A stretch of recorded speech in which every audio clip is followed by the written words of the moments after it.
इधर माफिया अतीक अहमद और उसके भाई अशरफ की हत्या के बाद अब अतीक और उसके परिवार की तरफ से यूपी सरकार और सुप्रीम कोर्ट को लिखी गई चिट्ठियों का चर्चा शुरू हो गई है।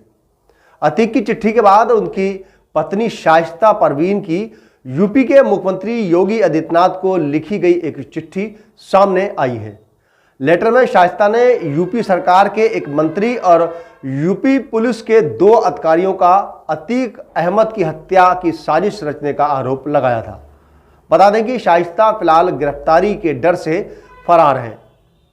वहीं अतीक अहमद की पत्नी शाइस्ता परवीन ने ये लेटर उत्तर प्रदेश के मुख्यमंत्री योगी आदित्यनाथ को 27 फरवरी 2023 को लिखा था।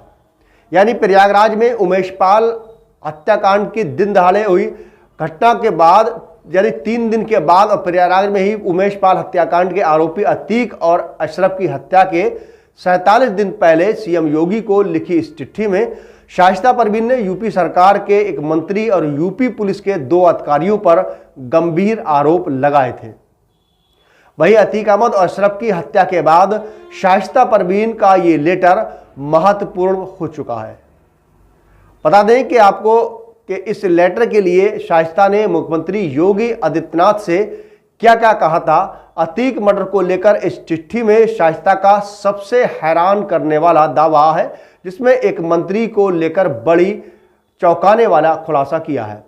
शाइस्ता ने अपनी चिट्ठी में कहा है कि सत्यता यह है कि जब से बहुजन समाज पार्टी से मुझे प्रयागराज से महापौर का प्रत्याशी घोषित किया गया है, तब से यहाँ के एक स्थानीय नेता आपकी सरकार में कैबिनेट मंत्री ने महापौर पद पर अपने पास रखने रहने के लिए हम लोगों को चुनाव से दूर रखने की साजिश रचना शुरू कर दी थी और उसी साजिश के परिणाम स्वरूप एक ऐसे व्यक्ति की हत्या करवाई जिसकी हत्या का आरोप मेरे पति के ऊपर लगवाना अवश्य लग रहा था।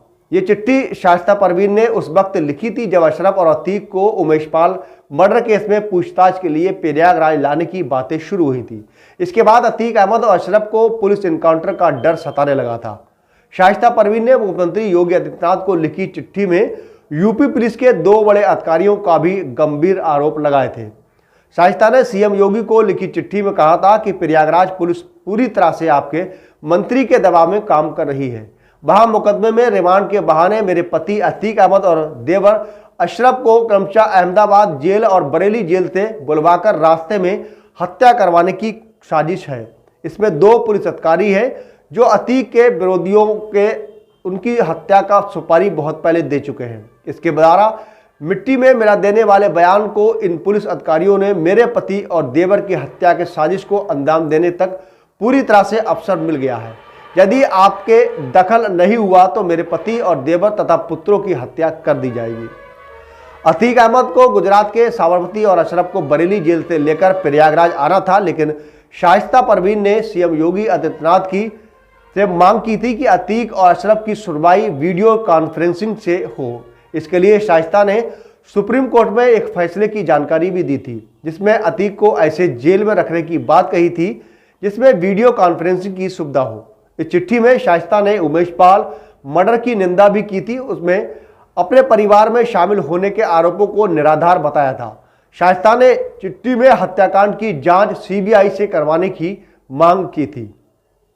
फिलहाल शाइस्ता परवीन ने अपनी चिट्ठी में लिखा था कि आपने सादर ससम्मान प्रार्थना है कि उपरोक्त मुकदमा अपराध संख्या 114 सर 2023 धारा 147, 148, 149, 203, 302, 120, बी 506, 300 आईपीसी की धारा 3 विस्फोटक पदार्थ अधिनियम 1908 एवं सीएलए एक्ट थाना धूमनगंज प्रयाग की निष्पक्ष विवेचना सीबीआई द्वारा करवाने व किसी भी दशा में मेरे पति अतीक व देवर खालिद अजीब उब अशरफ पुत्र मोहम्मद उमर व मोहम्मद अली को जेल से न निकालने समस्त न्यायिक कार्रवाई वीडियो कॉन्फ्रेंसिंग के माध्यम से करवाकर जेल परिसर में ही करवाने, जिससे 24 फरवरी शाम लगातार अवैध पुलिस अभिरक्षा में निरुद्ध मेरे नाबालिग पुत्रों को अविलंब रिहा करने हेतु उचित आवश्यक प्रभावी आदेश पारित करने के लिए मैं आपसे गुहार लगाती हूँ। आपकी मेहरबानी होगी। लेकिन इस चिट्ठी को अभी तक योगी आदित्यनाथ